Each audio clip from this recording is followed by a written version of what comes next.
¿Estamos? Segunda carta a Timoteo, capítulo 4, versículo 2. Aquí vemos al apóstol Pablo.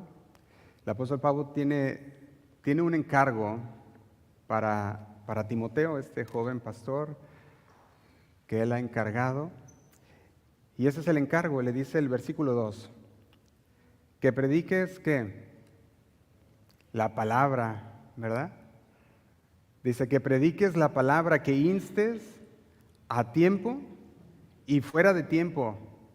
¿Qué dice? Redarguye, reprende, exhorta ¿con qué? Con toda paciencia y doctrina. Y luego nos dice el por qué. Dice así.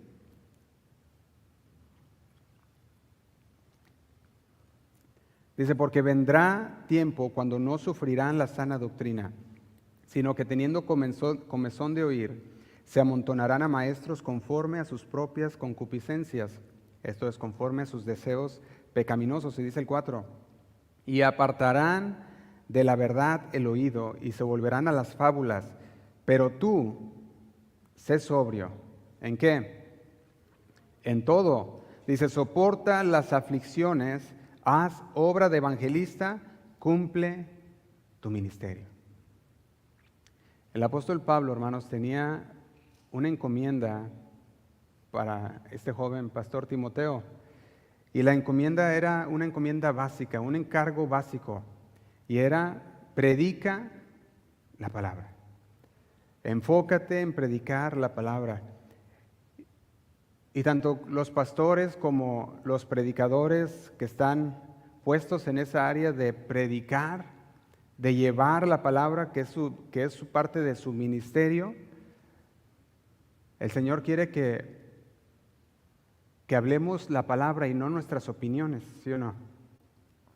Eso es lo que el Señor busca cuando su palabra está siendo predicada.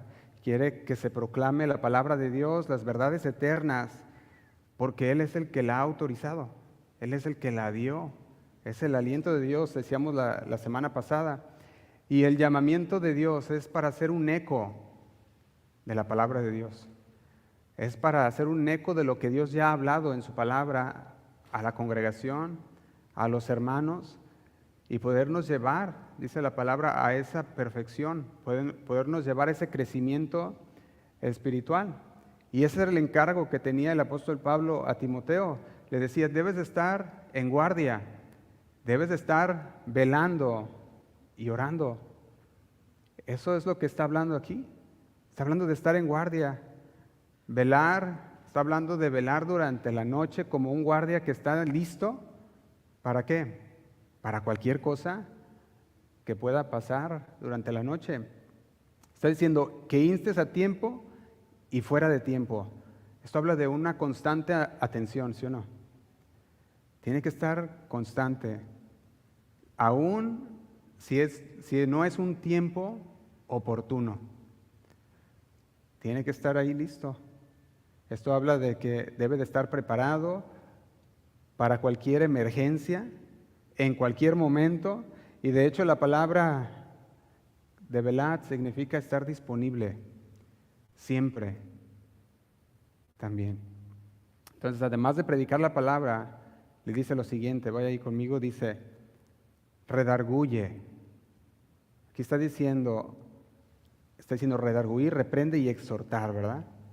Son las palabras que está utilizando el apóstol Pablo. Y redarguir habla de convencer. Habla de convencer de qué cosa, de una falta. Habla también en su significado de condenar. Eso es lo que habla. Pero también habla de reprender. Y reprender está hablando de corregir, de amonestar. Y usted puede pensar en una amonestación, ya sea como por un referee. Usted algún día cuando mira los deportes, mira que siempre hay un referee, ¿sí o no? Y siempre está ahí el referee en los deportes, viendo que todo se vaya conforme, que todo juego vaya conforme a las reglas. Y está el referee viendo, checando el juego y de repente ve que hubo un movimiento que no estuvo bien, ¿verdad? ¿Y qué hace el referee? Le da una amonestación. Y la amonestación es que, primeramente, muchas veces es verbal, ¿sí o no? De repente, hey, cuidado. Pero cuando vuelve a pasar, de repente saca ahí la tarjetita, ¿verdad? ¿Y qué le dice? Amarilla. Y luego ya de repente, ya si fue muy, muy grave el asunto, roja. Y eso es de lo que está hablando. Está diciendo, debes de estar listo para reprender, para redarguir, esto es convencer con palabra, para amonestar, para exhortar, y exhortar habla de alentar. Habla también de rogar. Y cuando vemos la etimología de la palabra también habla de consolar. Y esto es algo bien tremendo que el Señor quiere hablarnos el día de hoy. Y lo invito a que prepare su corazón y deje que el Señor nos hable a través de su palabra. Amén. Vamos a hacer una oración. Señor, te damos gracias por tu palabra. Porque sabemos, Señor, que tú vas a hablar a nuestras vidas en esta tarde. Sabemos, Señor, que tu palabra nunca regresará vacía. Siempre va a ser el trabajo que tú quieres que haga en nuestras vidas, Señor. Y la aceptamos, Señor. Guíanos con tu Espíritu Santo a toda verdad. Queremos conocerte cada día más y más, Señor. Guía mis palabras. Guíanos, Señor, a cada uno de nosotros, dándonos el entendimiento, el discernimiento, para poderla no solamente escuchar, sino ponerla por obra, Señor, en nuestras vidas. Nos ponemos en tus manos, en el nombre de Cristo Jesús. Amén y amén. Y yo creo que eso es justamente lo que el Señor quiere hablarnos en esta tarde. El Señor ha estado hablándonos acerca de que edifiquemos sobre la palabra. Y edificar sobre la palabra tiene muchas connotaciones, ¿verdad? No lleva nada más una construcción así rápida de decir, ya vamos a edificar y listo, ¿verdad? Si usted mira una edificación de un hogar, ¿cuánto tiempo tarda? De una casa, empiezan los cimientos, empieza el trabajo de construcción, empiezan a llegar los materiales, empiezan a acomodarlos en su lugar, y es todo un proceso que requiere una constancia, que requiere esfuerzo, y el Señor eso es lo que nos quiere hablar en esta tarde. De hecho, le voy a dar el tema le he puesto la exhortación de la palabra, la exhortación de la palabra. Y quiero refrescarle un poquito acerca de lo que hemos visto, nomás para que veamos cómo el Señor nos va guiando en esa edificación. Comenzamos hablando de preparando el terreno. Dijimos, cuando vamos a comenzar un edificio, preparamos el terreno, quitando todo lo que no sirve del terreno. Y va usted y mira en el terreno cosas que no le agradan a Dios y lo quita. Y empieza a limpiar el terreno para entonces empezar la edificación. Después hablamos de la mujer que edifica su hogar y hablamos también del varón que edifica su hogar. Después estuvimos hablando también de que la palabra de Dios tiene y es autoridad, mas no contiene autoridad, dijimos, porque la palabra no contiene, sino que es, ¿verdad? Es y tiene. Y eso es lo que estuvimos hablando también. Y el Señor ahora quiere hablarnos y exhortarnos con la palabra de Dios. Porque de repente, durante la construcción, puede llegar a pasar que se empieza a relajar el cuerpo. Y de repente, después del trabajo, ves que está tardando mucho el trabajar y de repente puedes llegar a empezar a hacerse más lento el trabajo. Y si usted ha estado algún día en una construcción donde no está ahí el supervisor que los está viendo, ¿qué pasa de repente, verdad? Empieza el cotorreo, el dormir, ¿verdad? El platicar, y en cuanto llega el supervisor, ¿qué pasa? Todos, ¿verdad? Se ponen listos y dicen, no, ahí viene, ¿verdad? Ahí viene la autoridad, y se ponen listos. Y fíjate que en la palabra de Dios es lo mismo. Muchas veces, si no estás en la palabra, si no estás leyendo las Escrituras, si no estás en comunicación con Dios, de repente empiezas a dormirte. Y empiezas a decir, no pasa nada. Y dejas de hacer cosas. Dices, no pasa nada. Pero de repente el Señor te dice, hey, ves que llega la autoridad de la palabra y te habla. Y te despierta y dices, ay, me estaba durmiendo, ¿verdad? Y si está durmiendo el de al lado, nomás dele así también para que despierte, ¿verdad? Un codito, despierta, te hablan. Y bueno, eso es lo que el Señor nos habla. Cuando llega la palabra de Dios, tiene autoridad y es la autoridad. Y damos de ejemplo el policía. El policía llega y muchas veces decimos, ahí viene la autoridad.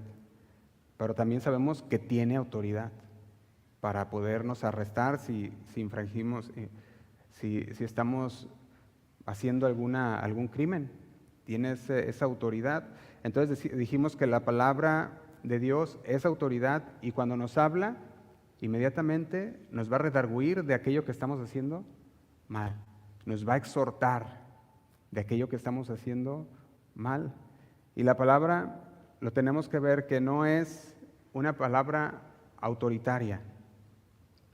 La palabra no es autoritaria, la palabra se dice autoritiva, porque el Señor fue el que la dio, mas no es autoritaria, porque el Señor no es un dictador, ni mucho menos tampoco el Señor es aquel Dios tirano que dice, o lo haces como te digo, o te vas al infierno, porque así piensan muchos. Una persona se me acercó y me dijo, Josué, dice, entonces los cristianos son como robots. Digo, ¿cómo que como robots? O sea, que tienen que hacer a fuerzas lo que el Señor dice o los manda al infierno. Digo, no, es que no lo estás entendiendo bien. Le dije, de hecho el Señor nos da, ¿qué nos da? Un libre albedrío. Nos da una libertad de escoger. Y nosotros decidimos seguir a Dios o no seguir a Dios. El Señor no manda a nadie en el infierno. Nosotros ya vamos en camino al infierno. Y si no es porque el Señor haya venido a rescatarnos, pues para allá vamos. Y el Señor vino y nos rescató, aceptamos su sacrificio, su salvación, y entonces nos alineamos a su palabra. Y eso es ser hacedores, obedientes de la palabra. Y déjeme decirle la diferencia entre ser autoritario y autoritivo. Autoritario es una persona que impone su voluntad de manera estricta. También se le puede decir como aquella persona que es un tirano, que dices, o se hace así y así debe de ser porque yo digo. Ese es un tirano, es una persona autoritaria. Esa persona no considera nada, ni mucho menos la opinión de nadie, ni los sentimientos de otros. Podemos ponerlo así, un ejemplo de un líder autoritario puede tomar decisiones unilaterales, demandar obediencia absoluta y no aceptar cuestionamientos de ningún ente. Dice, se hace así porque así digo yo. Esa es una persona autoritaria. Ahora, cuando estamos hablando de autoritativa, es algo o alguien que tiene autoridad legítima, basada ya sea en conocimiento, en sabiduría, en experiencia o hasta en una posición. Por ejemplo, como la de un padre.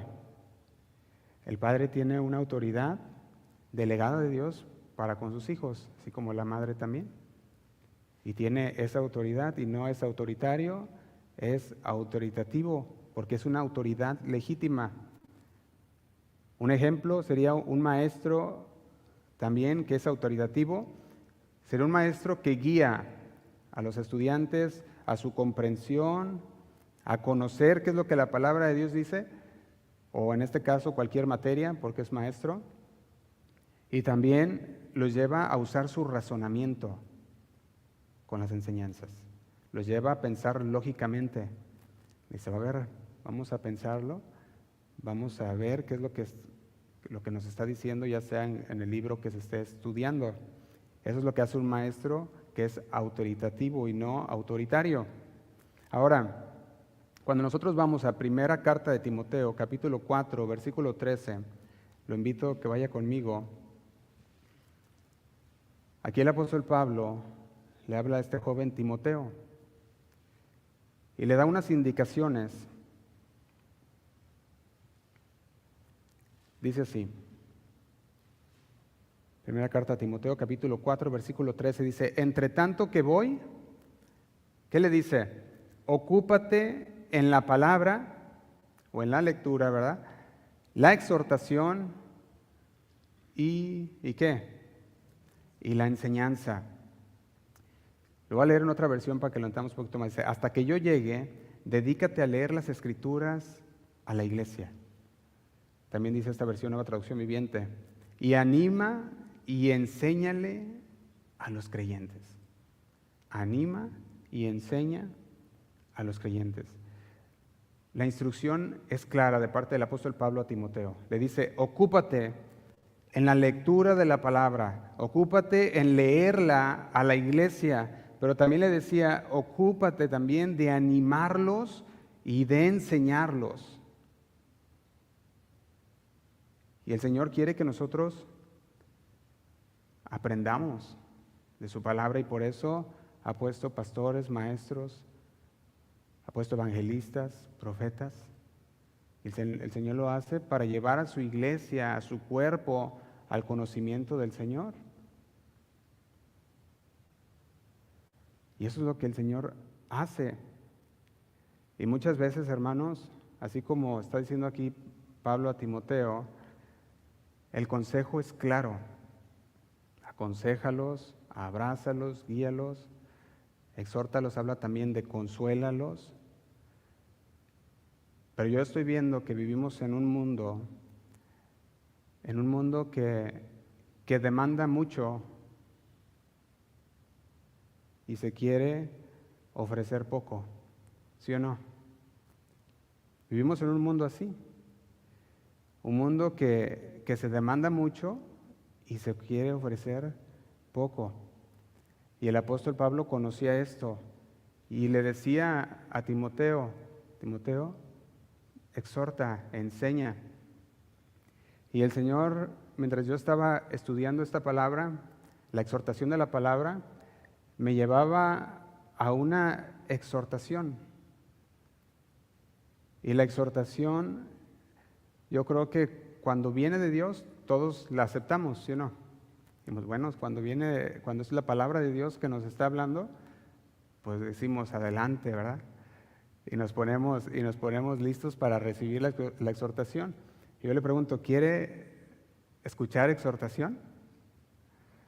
¿Cree que es necesaria exhortación?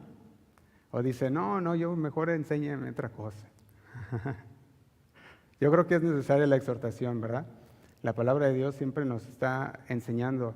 Y hay algo que está pasando mucho dentro de la iglesia cristiana, y lo cual el Señor ponía en mi corazón, y es un tema que muchas veces, pues, muy controversial. ¿Por qué? Porque se trata del dinero. ¿Y cuántos saben que cuando se trata del dinero es controversial, ¿verdad? Se trata del dinero y cuando el Señor, estoy exponiendo el tema, lo estoy meditando y orando al Señor, y el Señor me llevaba a este tema, decía, enséñalo. Y fíjense una cosa, esta vez que el pastor Chuy estuvo aquí con nosotros, estuvimos platicando, y mientras estábamos platicando, él me preguntaba unas cosas. Y entre estas hablamos acerca también de la cuestión financiera. Y las cuestiones financieras, y me preguntaba, ¿le has enseñado a tu iglesia eso? Le dije, bueno, pues en diferentes formas, ¿verdad? ¿La hace no directo? ¿Has enseñado eso? Digo, no. Él hace, ¿por qué no? Él hace, ¿o tienes miedo? Le digo, pues la verdad sí. Pero fíjese, ¿por qué? ¿Por qué llega ese sentimiento de miedo? Bueno, primeramente porque no quiere cerrar, ¿sí o no? No quiere cerrar a la palabra y pues llega y dices. Y la segunda, por todo lo que se habla, ¿sí o no? De repente se está hablando mucho y dice, no, pues es que en la iglesia solamente hablan dinero, aunque nunca hemos hablado más que 2, 3 veces. Y de repente dice, siempre, ¿verdad? Siempre se hace siempre es. Y luego más aparte hay unos que cuando vienen siempre les toca, ¿verdad? Y de repente dice, no, pues ahora sí ya tiene ahí toda la receta para decir que siempre. Pero me puso a pensar. Y la palabra, yo creo, ahí fue directa. Y hay un versículo en Malaquías capítulo 3, versículo 10.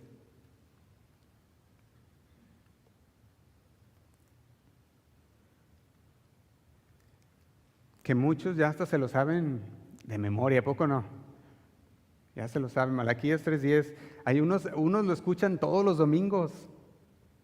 Todos los domingos es escuchar este versículo, ¿verdad? O cada que van a la congregación.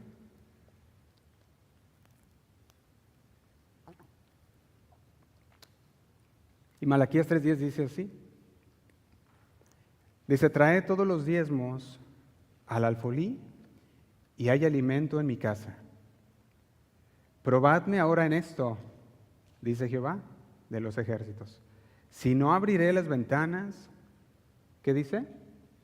De los cielos y derramaré sobre vosotros bendición hasta que sobreabunde.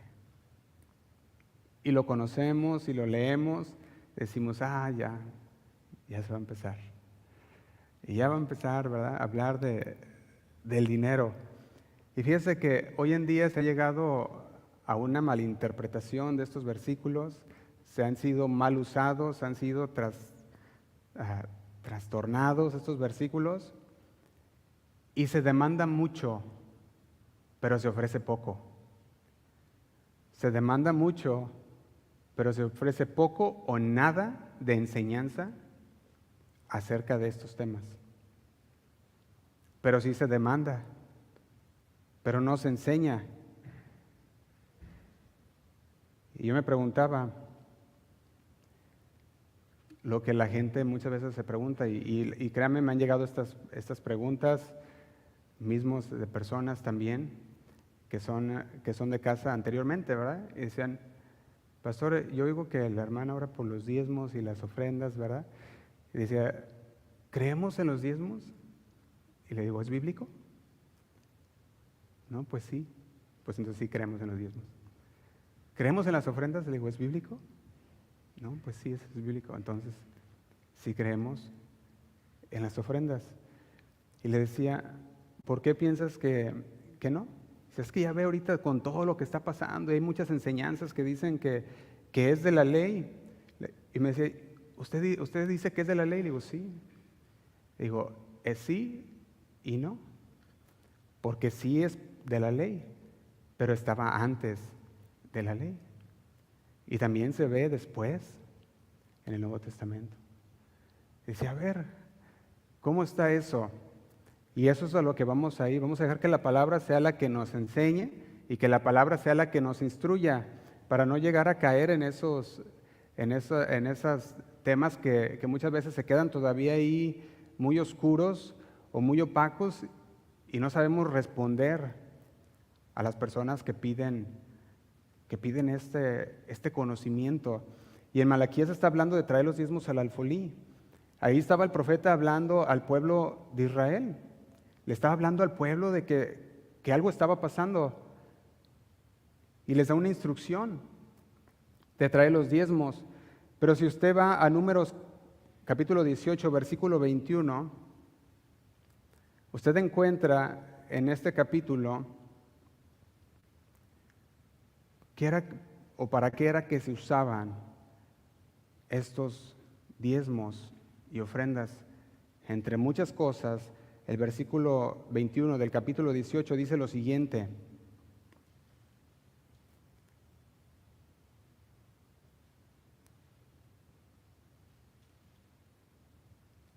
Dice así, he aquí yo he dado a los hijos de Leví todos los diezmos en Israel por heredad, por su ministerio, por cuanto ellos sirven en el ministerio del tabernáculo de reunión.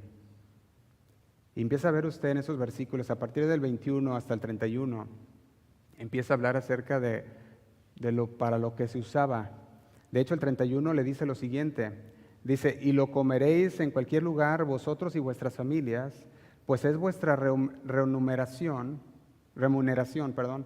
por vuestro ministerio en el tabernáculo de reunión. Cuando el pueblo traía los diezmos a los levitas, era un regalo de Dios a cambio de su trabajo en el ministerio. Solo los levitas podían acercarse al tabernáculo, ¿recuerda eso? Solo los levitas podían acercarse a la tienda del encuentro. Era tan sagrado aquel lugar que aquel sumo sacerdote se acercaba y podía levantar aquella ofrenda por los sacrificios, por aquellos pecados de la gente. Y trabajaban en el templo. Ahora me decían, bueno, cuando leemos esto, eran los versículos que me daban, me dice, cuando vemos esto vemos que era para el pueblo de Israel. O sea, que se le estaba diciendo al pueblo de Dios y era parte de esa ley. Digo, bueno, sí, era parte de esa ley. Pero si nosotros nos regresamos hasta el Génesis, que es mucho antes de la ley, encontramos el sacrificio también de Caín y Abel, una ofrenda, un sacrificio a Dios, pero también nos encontramos con aquel diezmo que Abraham dio. Le digo, ¿y entonces ahí será de la ley que Abraham dio el diezmo o será que lo hizo por otra cosa? Y vaya conmigo a Génesis 14, versículo 17. Y conforme vamos yendo, dejemos que la palabra sea la que conecte lo que nos está diciendo. Dice Génesis capítulo 14, versículo 17. Dice así: cuando volvía de la derrota de Kedorlaomer y de los reyes que con él estaban, salió el rey de Sodoma a recibirlo al valle de Sabe. Y dice, que es el valle del rey. Entonces Melquisedec, rey de Salem y sacerdote de Dios Altísimo, sacó pan y vino y le dijo y le bendijo, diciendo, bendito sea Abraham del Dios Altísimo, creador de los cielos y de la tierra. Y dice el 20, y bendito sea el Dios Altísimo que entregó tus enemigos en tu mano. Y le dio a Abraham los diezmos de todos, de todo.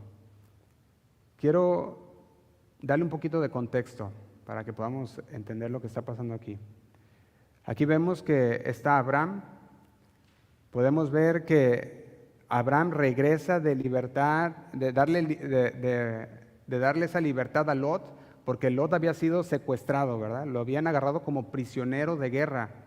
De hecho, cuando Lot vemos que estaba atrapado, ¿verdad?, con estos reyes que habían combatido con Sodoma y Gomorra, entre otros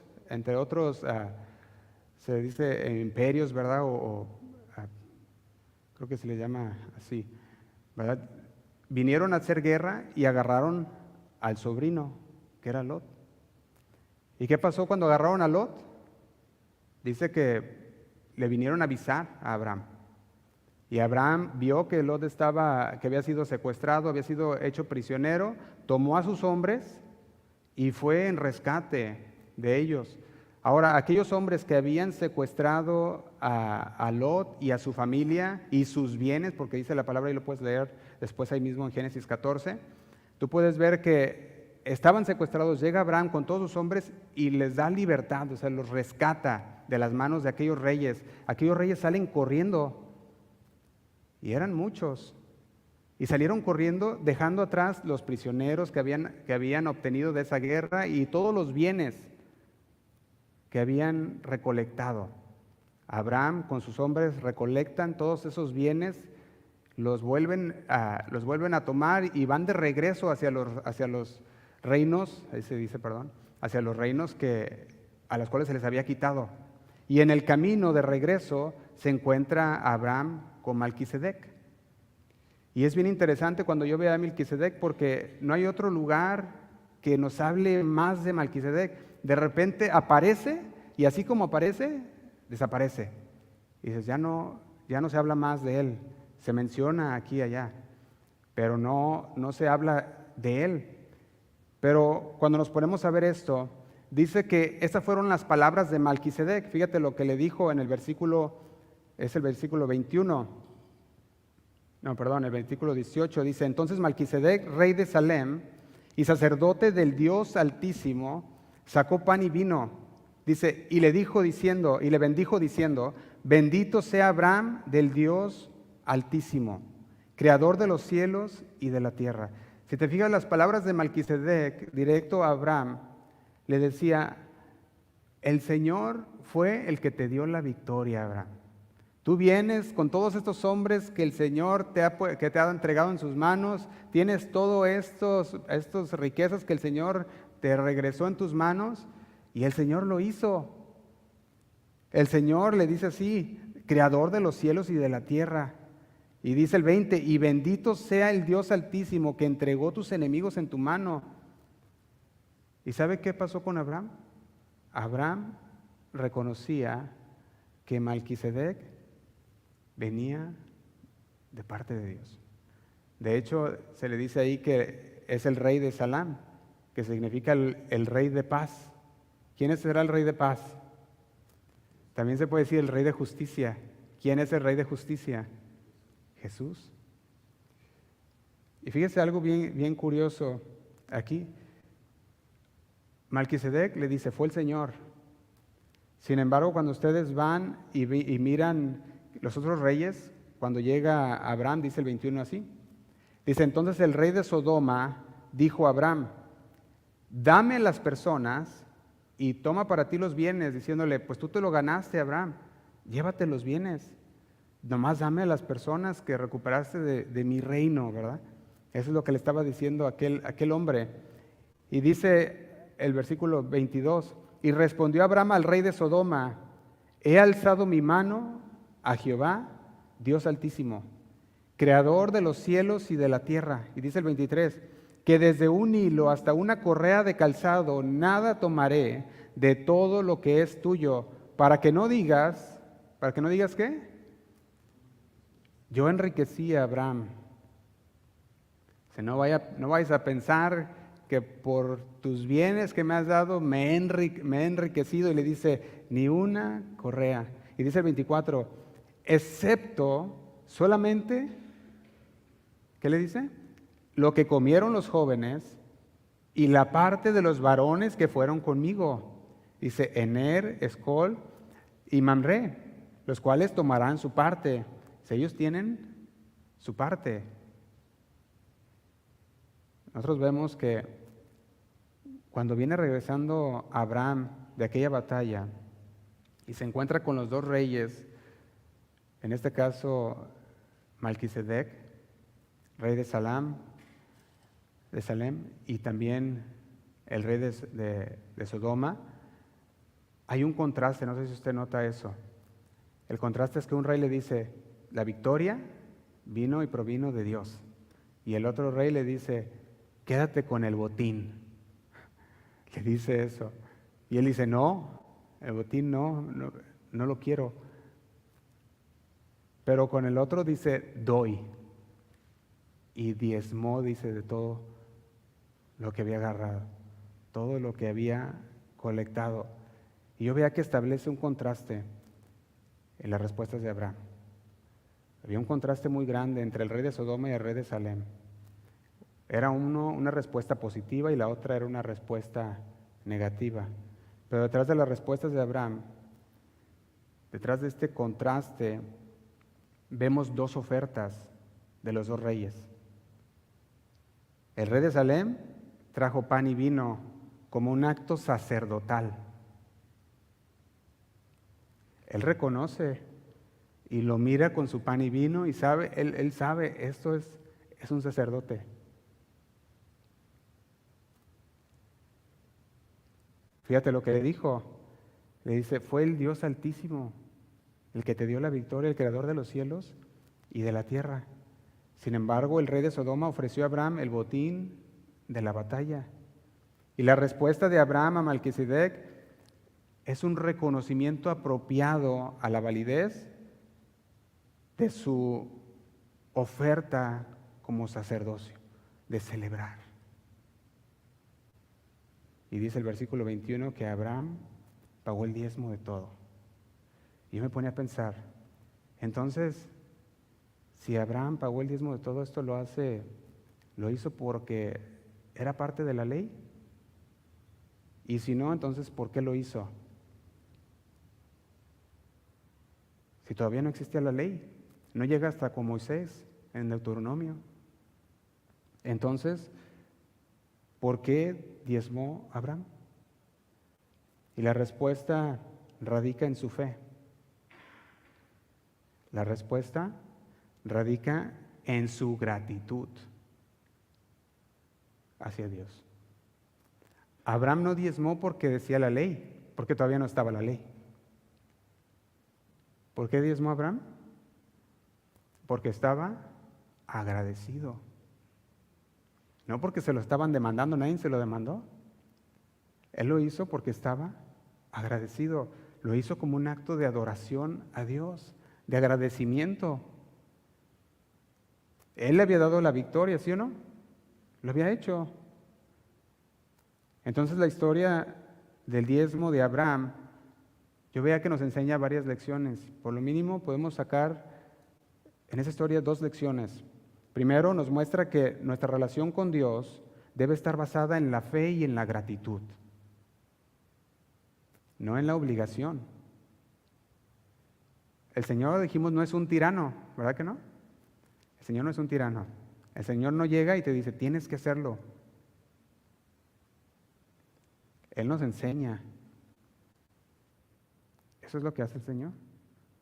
Nos muestra esta relación con Dios que debe estar basada en la fe y la gratitud, dijimos, y no en la obligación, al igual como lo hizo Abraham. Debemos de dar ahora sí que cuando damos nosotros nuestros diezmos no lo estamos haciendo por obligación. Lo hacemos ¿por qué? Por obediencia al Señor. Y Abraham lo dio aun cuando no existía ni siquiera la ley, por agradecimiento. Segundo, lección que podemos extraer de esto, es que nos enseña que el diezmo es una forma de reconocer que todo le pertenece a Dios. Usted puede ponerse a investigar como usted quiera en la palabra de Dios y va a saber que todo le pertenece a Dios. Y nada de lo que tenemos es nuestro. Y Abraham dio el diezmo. Él estaba reconociendo que la victoria había venido de Dios y todas sus posesiones eran regalo de Dios. Sin embargo, así dijo, no. Dio sus diezmos y le dijo al rey, no quiero que después vayas a decir que lo que Dios me bendijo, que después digas por mí al rey de Sodoma. En el Nuevo Testamento, la segunda carta a los Corintios, capítulo 9, versículo 7, yo se los leo, menciona que cada uno debe de dar como propuso en su corazón, no con tristeza ni por necesidad, dice el apóstol Pablo. Y luego dice, porque Dios ama al dador, ¿qué? Alegre, ¿verdad? Fíjate que este versículo refleja la actitud de Abraham. Lo leo otra vez y ponga en su mente a Abraham. Dice, cada uno ¿cómo? Como propuso en su corazón. A Abraham nadie le pidió el diezmo. Él dijo, yo doy el 10%. Eso fue lo que propuso en su corazón. Y luego dice así, ¿qué dice? No con tristeza, dice también de la siguiente manera, ni por necesidad, porque Dios, ¿qué hace? Dios ama al dador alegre. Esta es la actitud de Abraham. Abraham no dio por obligación o por necesidad, sino que dio con un corazón alegre, un corazón agradecido y dijo, gracias Señor, porque yo sé que el Señor le había dado la victoria. Eso es lo que hizo. Entonces, si nos preguntamos, una vez más, ¿por qué diezmó Abraham? Lo hizo como un acto de fe, de gratitud, un acto de reconocimiento, ¿sí o no? A Dios. Y al igual que Abraham, nosotros también estamos llamados a dar. Con un corazón agradecido, reconociendo que todo le pertenece a Dios, que todo es un regalo de Dios. En Hebreos capítulo 7,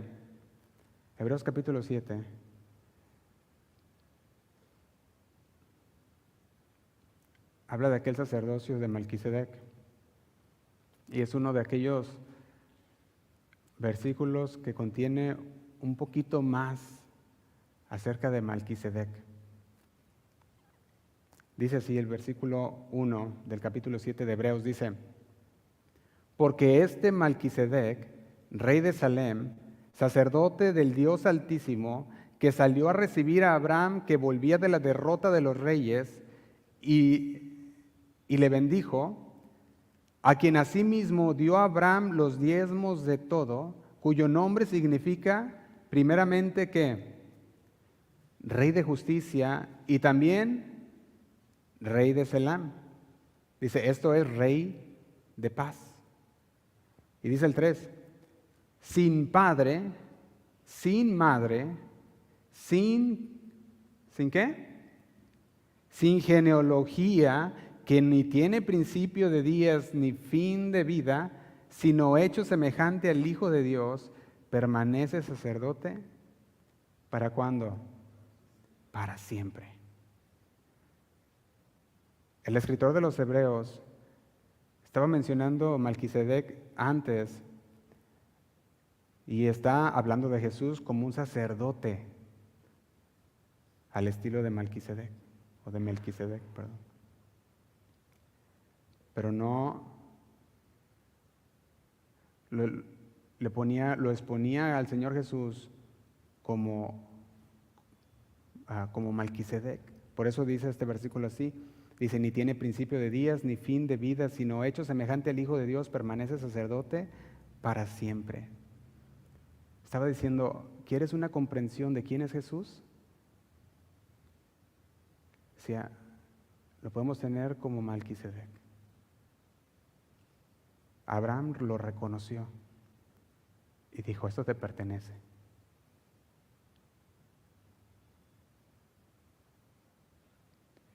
Ahora, para los judíos de su época, habría sido bien claro para ellos, y hasta ahorita muchos de ellos dicen que no hubo sacerdote antes de Aarón, pero la Biblia habla muy claro de parte de Hebreos que Melquisedec estaba mucho antes que Aarón. El versículo 4 continúa diciendo así: considerad pues cuán grande era hablando de Jesús, o puede llamarlo también de Melquisedec, dice, a quien aún Abraham, el patriarca, dio diezmos del botín. Fíjate que hace una pregunta aquí, nos dice, o nos llama a considerar algo, dice, considerad, piénsalo, dice, examínalo, pues, cuán grande era este hombre que Abraham mismo les dice, el patriarca, aquel que ustedes respetan y dicen, este es el patriarca de los patriarcas, el padre de la fe, ¿verdad? Y le dice, considera pues cuán grande era a quien aún Abraham el patriarca dio diezmos del botín. Abraham es conocido en la Biblia como el padre de la fe, ¿sí o no? Y su vida es un poderoso testimonio de fe y de obediencia. El Señor le dijo, vete de tu tierra y de tu parentela a un lugar que yo te mostraré. ¿Y qué dijo Abraham? Ay, no, ¿cómo voy a hacerlo así? Mejor primero dime para dónde, ¿verdad? Y después me voy. No, al revés, ¿verdad? Abraham dijo, sí. Y cuando el Señor le ponía una y otra vez diferentes situaciones, a Abraham decía, sí. era obediente, era activo. Ahí mismo en Hebreos, capítulo 11, versículo 8, cuando habla acerca de los hombres de la fe, menciona a Abraham y lo dice de la siguiente manera. Hebreos capítulo 11, versículo 8.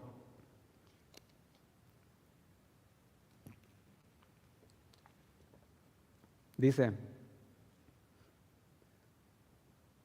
por la fe Abraham, siendo llamado, obedeció para salir al lugar que había de recibir como herencia y salió sin saber a dónde iba. Ni siquiera sabía para dónde el Señor lo iba a llevar, pero dice que fue obediente. Eso es lo que era Abraham. Manifestaba una obediencia total a Dios, un corazón agradecido hacia el Señor. Regresemos una vez más a Hebreos capítulo 7, donde estábamos, y continuemos. Estamos en el 4, ¿verdad? Dice: considerad, pues, cuán grande era este, a quien aún Abraham el patriarca dio diezmos del botín. Y dice el 5: ciertamente los que de entre los hijos de Leví reciben el sacerdocio tienen mandamiento de tomar del pueblo los diezmos según la ley. Y dice: es decir, de sus hermanos, aunque estos también hayan salido de los lomos de Abraham. Le está diciendo, bueno, los levitas reciben el sacerdocio y tienen el mandamiento de tomar del pueblo los diezmos según la ley, les dice. Y es decir, de sus hermanos, aunque estos también hayan salido, sean de los mismos, dice, salido de los mismos lomos de Abraham. Y dice el 6: pero aquel cuya genealogía no es contada de entre ellos, tomó de Abraham los diezmos y bendijo al que tenía las promesas. Y dice el 7: y sin discusión alguna, el menor es bendecido por el mayor. Y he aquí, ciertamente reciben los diezmos hombres mortales, pero allí uno de quien se da testimonio de que vive. Y dice el 9: y por decirlo así, en Abraham pagó el diezmo también Levi, o Leví, en español, ¿verdad? Que recibe los diezmos. Y dice el 10: porque aún estaba en los lomos de su padre cuando Melquisedec le salió al encuentro. O sea, Leví es descendiente de Abraham. Por ser descendiente de Abraham, los diezmos que dio Abraham también fueron como si Leví los hubiera dado. Y el diezmo de Abraham fue un acto meramente de adoración a Dios. No fue de obligación, ni fue por necesidad, ni fue dándolo tristemente. Fue por agradecimiento a Dios, sabiendo que todo lo que tenía se lo había dado Dios, sabiendo que Él es el que le había dado la victoria. ¿Y por qué es importante todo esto, hermanos? Porque entre tanta discordia que hay entre que los que no quieren dar con los que quieren dar, ¿verdad?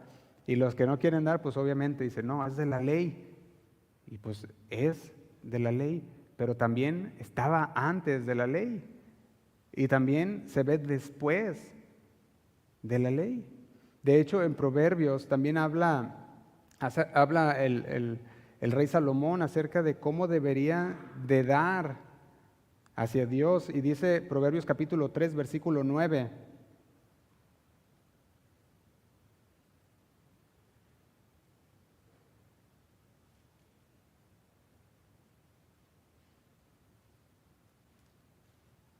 Dice así, Proverbios capítulo 3, versículo 9. Dice: honra a Jehová, ¿con qué? Con tus bienes y con las primicias de todos tus frutos. Dice: y serán llenos tus graneros con abundancia, y tus lagares rebosarán de mosto. Y yo pregunto, ¿creemos la palabra de Dios? Hablamos la semana pasada que la palabra de Dios es autoridad, que la palabra toda completa es inspirada por Dios. Y aquí el rey Salomón decía: honra a Jehová con tus bienes. Ahora, la pregunta en nuestra cabeza debería ser, ¿por qué entonces Abraham diezmó? Y la respuesta debe ser, porque era algo de fe, de obediencia a Dios. Y ahora sé que en ese tiempo todavía ni de obediencia, porque no lo hizo porque se lo habían pedido. Era más bien, era de agradecimiento, ¿verdad? Dijimos, al Señor. Fue un acto de reconocimiento de la fidelidad de Dios, del poder de Dios. Y sabe que cuando nosotros somos fieles a Dios, el Señor trabaja todo para nuestro bien. Y sabe que si también usted es infiel a Dios, el Señor sigue trabajando en su vida también. Porque la fidelidad de Dios no se basa en lo que nosotros hacemos y no hacemos. La fidelidad de Dios se basa en su palabra. Y Él es fiel a su palabra. Y no somos salvos por obras, ni por lo que des o por lo que no des. Pero si nosotros aprendemos y recibimos exhortación de la palabra de Dios, entonces podemos decir, Señor, entiendo que tú pides algo de nosotros, que tú nos hablas, Señor.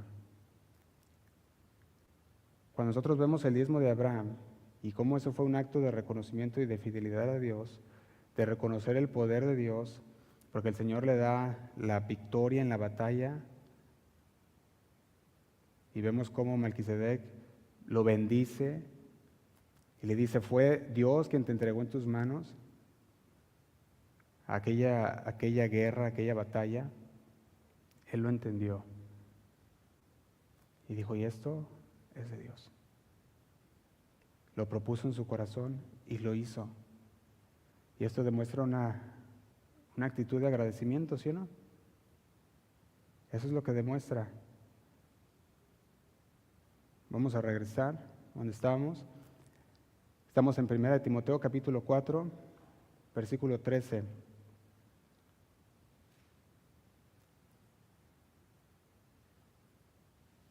Primera de Timoteo capítulo 4, versículo 13 dice, entre tanto que voy, ocúpate en la lectura. Pablo le llamaba a Timoteo a ocuparse en la palabra de Dios, en la obra de Dios. Le decía, ocúpate, empápate de la palabra de Dios, llena tu mente de la palabra de Dios, para que entonces puedas animar y exhortar a que permanezcan en su palabra. Eso es lo que está diciendo, a poner su máximo esfuerzo. Y luego le decía el versículo 14, no descuides el don que hay en ti, que te fue dado mediante profecía con la imposición de las manos del presbiterio. Y dice el versículo 15, ocúpate en estas cosas, permanece en ellas para que tu aprovechamiento sea manifiesto. ¿A quiénes? A todos. Le decía a Timoteo, si tú te ocupas de la lectura, si aprendes de la palabra de Dios, te llenas, te empapas de ella, dice, el aprovechamiento que te está dando la palabra no solamente va a ser de edificación para ti, Timoteo, sino que va a ser de edificación para todos.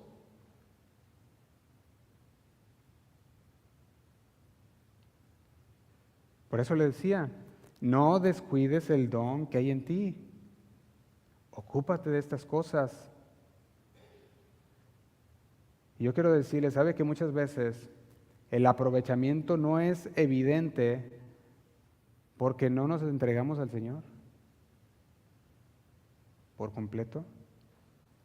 No nos entregamos a la búsqueda de Dios, a la búsqueda de su voluntad, y muchas veces nos quedamos cortos de todo lo que podemos llegar a hacer en la voluntad de Dios.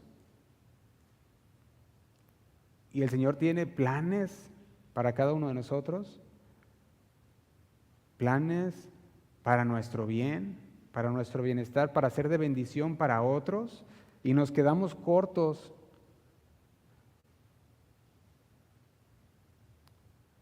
¿Por qué? Porque no nos entregamos por completo a Dios.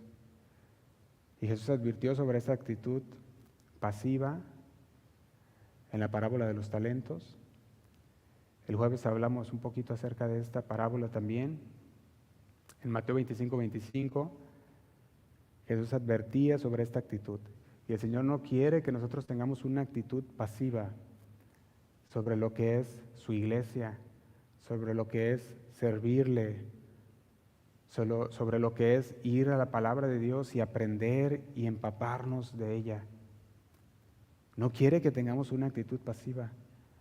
Mateo 25:25 dice así, dice, por lo cual tuve miedo y fui y escondí tu talento en la tierra. Aquí tienes lo que es tuyo. Aquel hombre que no quiso trabajar el talento que Dios le había dado. Y yo me ponía a meditar en la palabra de Mateo 25, la parábola de los talentos, y yo creo que es muy fácil pensar o suponer que cuando el Señor le dio a estos hombres a diferentes talentos y los demás estuvieron trabajando el talento que el Señor les había dado, yo me imagino como que este hombre con un solo talento se quedaba viendo y decía, no sé por qué trabajan tanto, no sé por qué se esfuerzan tanto, si Dios al final de cuentas es el que da y es el que donde no hay nada hacen nacer todo, ¿verdad? Yo me imagino que este hombre decía, no, pues no sé por qué se esfuerzan tanto. Y también me quiero imaginar, y no sé si usted se puede imaginar esto, que quizá los demás hombres le pudieran haber dicho, oye, haz algo. Mira, nosotros ya llevamos esto, llevamos aquello, y el Señor viene. Yo creo que él decía, no, ahí mañana, ahí para la otra semana. Pero llegó un momento que cada mañana y de mañana en mañana el Señor llegó. Y dice el versículo 26 así. Respondiendo su Señor le dijo, siervo malo y negligente, ¿sabías que ciego donde no sembré y que recojo donde no esparcí? Y dice el 27, por tanto deberías haber dado mi dinero a los banqueros y al venir yo hubiera recibido lo que es mío con los intereses. Y dice el 28, quitarle pues el talento y dalo al que tiene 10 talentos. Y dice el 29, porque el que tiene le será dado y tendrá más, y el que no tiene, aún lo que tiene, le será quitado. Y dice el 30, y al siervo inútil, echadle en las tinieblas de afuera, allí será el lloro y el crujir de dientes. Yo me ponía a ver las palabras del Señor. Y yo quiero que usted las medite y que la palabra sea la que exhorte. La razón por la que el Señor ponía esto en mi corazón y dice, Señor, ¿por qué quieres que hable de esto? ¿Verdad? Dice el Señor, es que eso tienes que enseñar. Como Pablo le decía a Timoteo. Porque muchas veces, a veces yo he venido con el Señor y le digo, Señor, pues ahora no alcanzó. Y el Señor suple. Y ahora no alcanzó para pagar, no sé, la renta del edificio. Y el Señor dice, tú ponlo. Y no lo digo para gloriarme ni nada de eso, pero nosotros somos muchos. Y yo también tengo mi trabajo. Y el Señor me dice, enséñales, diles, muéstrales. Y si no lo digo, pues nadie sabe. Y todos pensamos que estamos bien. Y la exhortación que el Señor me exhortaba a mí, también me decía, pues, es que no les enseñas. Y dije, wow. Y por eso me llevó a este mensaje. La exhortación de la palabra. Yo tenía otro mensaje preparado con la exhortación. El Señor me dijo, exhorta. Y exhortar no es regañar, para que no pongan una cara de triste, ¿verdad? No es regañar, exhortar es animar. Es animar. Y créanme que cuando nosotros platicábamos y me preguntaba el pastor, dice, oye, si tú estás de tiempo completo en el ministerio, le digo sí y no, porque sí trabajo tiempo completo, pero yo tengo mi trabajo también. Le digo, y mis horas sí son largas, digo, son 100 horas a la semana entre los dos. Le digo, así que sí es algo pesado, ¿verdad? Pero lo hago para el Señor. Pero si no les enseño, ¿cómo vamos a aprender? ¿Y cómo podemos avanzar? Porque hay muchas cosas que se pudieran hacer si todos ponemos nuestra parte, ¿sí o no? Muchas cosas. Lo podemos ver. Fíjate lo que dice el apóstol Pedro, y quiero terminar, hermanos. El apóstol Pedro, en la primera carta de Pedro, capítulo 4, versículo 10.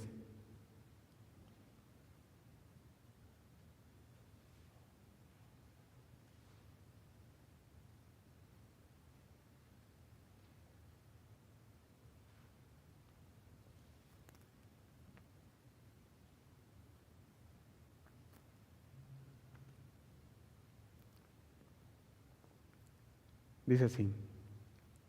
Dice, mas el fin de todas las cosas se acerca. Sed pues sobrios y velad en oración. Y dice, y ante todo, tened entre vosotros ferviente amor, porque el amor cubrirá multitud de pecados. Y dice el 9, hospedados los unos a los otros sin murmuraciones. Y dice el 10, cada uno según el don que ha recibido, ministrelo a los otros como buenos administradores. ¿De qué? De la multiforme gracia de Dios.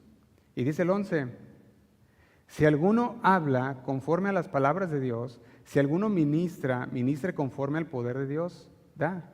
Dice, para que en todo sea Dios glorificado por Jesucristo, a quien pertenece la gloria y el imperio por los siglos de los siglos. Amén. El Señor a todos nos dio un don. El Señor nos ha dado a todos un trabajo dentro de la obra de Dios. Por más mínimo que sea, el Señor nos ha dado un trabajo. Y si nos ponemos todos manos a la obra, porque es la obra del Señor, entonces podemos hacer lo que dice aquí, que dice, cada uno dé según el don que ha recibido y ministrarlo a los otros, compartirlos, dice ahí también, tener entre vosotros ferviente amor, siendo buenos administradores de la multiforme gracia de Dios. Y con los talentos que el Señor nos ha dado, podemos edificarnos mutuamente, y eso es lo que el Señor busca de su iglesia local. Busca que los hermanos se edifiquen, que sean de edificación los unos para los otros, es lo que Él quiere de nosotros. Y nos lo dice por medio de su palabra. Y nos da, yo lo ponía de esta manera, unas serias exhortaciones a unidad, nos da serias exhortaciones a poner, a trabajar lo que el Señor nos ha dado. Y si te ha dado el Señor en la enseñanza, pues a prepararte para la enseñanza. Y si el Señor te ha dado aquel talento de servir, pues prepararte para servir. ¿Y sabes cómo te preparas? En la palabra de Dios.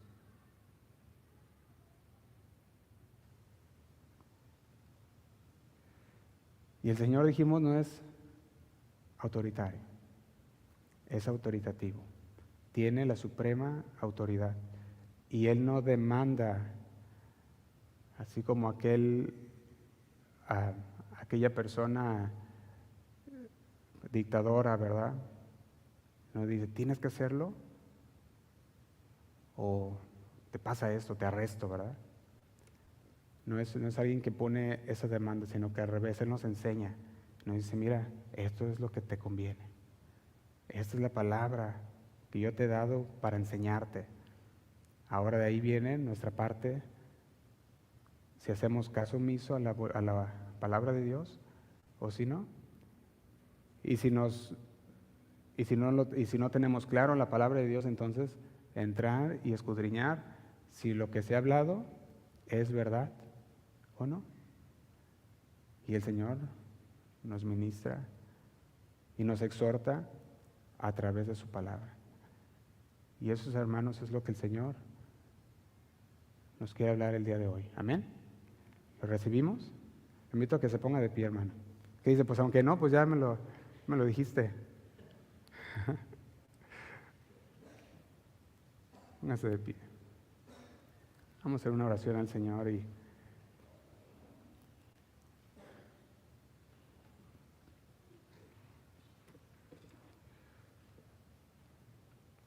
dejemos que el Señor sea el que siga hablando en nuestras vidas en esta tarde. Señor, te damos gracias por mis hermanos, Señor. Sabemos que tú tuviste esta palabra, Señor, para nosotros. Y tú, Señor, con tu palabra de autoridad nos hablas y nos redarguyes, Señor. Primeramente a mí, Señor, así como tú me hablas a mí, Señor, también expones tu palabra, Señor, a través de tu siervo para que podamos, Señor, trabajar juntos, llevando a cabo la obra, Señor, que tú has puesto aquí en Fresno. Sabemos, Señor, que la enseñanza de tu palabra es muy escasa, Señor, en estos tiempos, y que hay muchos, Señor, lobos dentro de la iglesia, que hay muchas falsas enseñanzas, Señor, que se han infiltrado dentro de tu iglesia, y que por muchas de esas falsas doctrinas, Señor, y de aquellas personas, Señor, que abusan, ha crecido en muchos de los creyentes hoy en día un corazón incrédulo, un corazón desobediente, Señor. Y no queremos, Señor, que eso entre en nuestros corazones. Queremos, Señor, que tu palabra sea la que ilumine como esa lumbrera, Señor, como esa lámpara a nuestros pies. Que podamos ir edificando, Señor, en tu palabra. Que ningún tema, Señor, se quede fuera. Que aceptemos tu palabra completamente, Señor. Y la pongamos por obra. Te damos gracias, Señor. Te pido por mis hermanos, Señor, que están aquí en esta tarde. Tú conoces sus necesidades. Tú conoces, Señor, sus vidas. Y te pedimos, Señor, que tú sigas obrando. Que tú sigas supliendo, Señor. Que sigas dándole palabra a cada uno de ellos en su tiempo de devocional, en su tiempo de oración, Señor, contigo. Y lo sigas guiando a toda verdad. Te damos gracias y nos ponemos en tus manos. Te pedimos, Señor, que esta palabra no caiga en saco roto, Señor, sino que la atesoremos, que la analicemos, que vayamos, Señor, a la palabra y podamos escudriñar aún más, y que sea tu palabra la que nos exhorte cada día, Señor, a mantenernos obedientes a ti. Te damos gracias. En el nombre de Cristo Jesús oramos y decimos amén. Dios les bendiga, hermanos.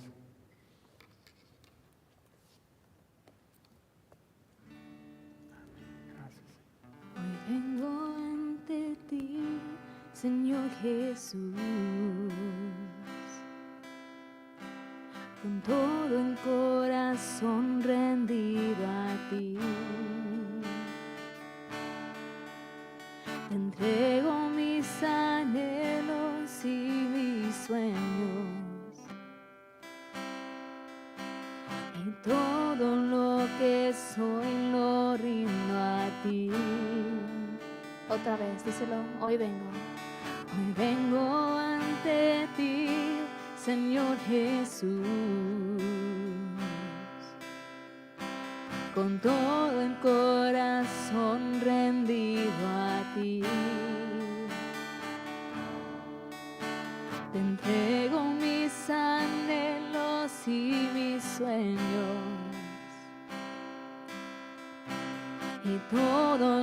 que soy lo rindo a ti, porque todo en mí es tuyo, Dios, porque todo en mí es tuyo, Dios. Lo mío es tuyo, lo tuyo es mío, todo tuyo es. Lo que me has dado, lo que yo soy, es por ti, Señor, para honrar y agradar tu corazón. Es por tu gracia y por tu amor que creo y salvo soy, para adorarte a ti, Señor, para adorarte a ti, Señor.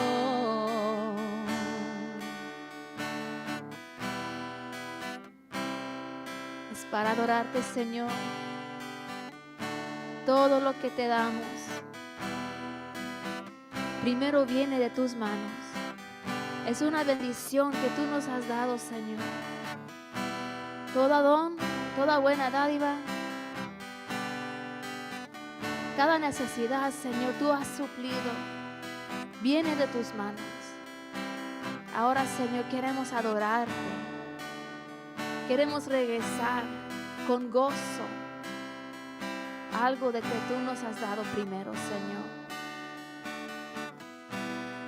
Queremos tomar este acto de obediencia, Señor,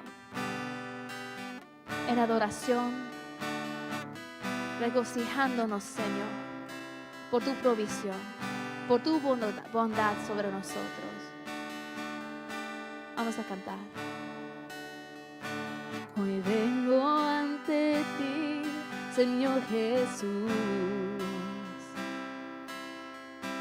con todo el corazón rendido a ti. Te entrego mis anhelos y mis sueños, y todo lo que soy lo rindo a ti. Hoy vengo ante ti, Señor Jesús, con todo el corazón rendido a ti. Te entrego mis anhelos y mis sueños, y todo lo que soy lo rindo a ti, porque todo en mí es tuyo, Dios, porque todo en mí es tuyo, Dios. Díselo, el mío es tuyo, lo tuyo es mío, todo tuyo es. Lo que me has dado, lo que yo soy, es por ti, Señor, para honrar y agradar tu corazón. Es por tu gracia y por tu amor que creo y salvo soy. Lo mío es tuyo, lo tuyo es mío, todo tuyo es. Lo que me has dado, lo que yo soy, es por ti, Señor, para honrar y agradar tu corazón. Es por tu gracia y por tu amor que creo y salvo soy, para adorarte a ti, Señor, para adorarte a ti, Señor.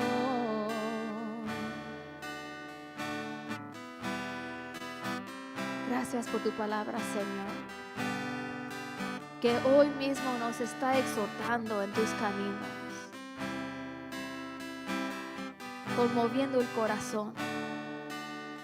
Señor, queremos obedecerte en todo, porque estamos agradecidos contigo. Queremos adorarte en todo lo que hacemos. Recibe, Señor, nuestra obediencia como adoración. Te amamos, mi Rey. Para adorarte a ti, Señor. Todo eso, Señor, es para adorarte a ti, Señor. No por nosotros mismos, para adorarte a ti, Señor. Solo para ti, mi Rey, para adorarte a ti, Señor.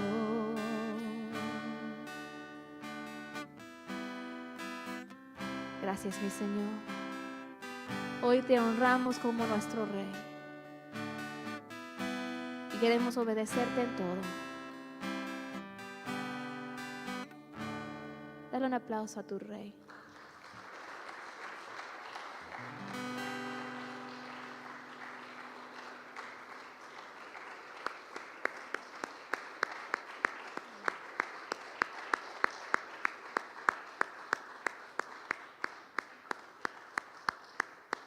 Amén, amén.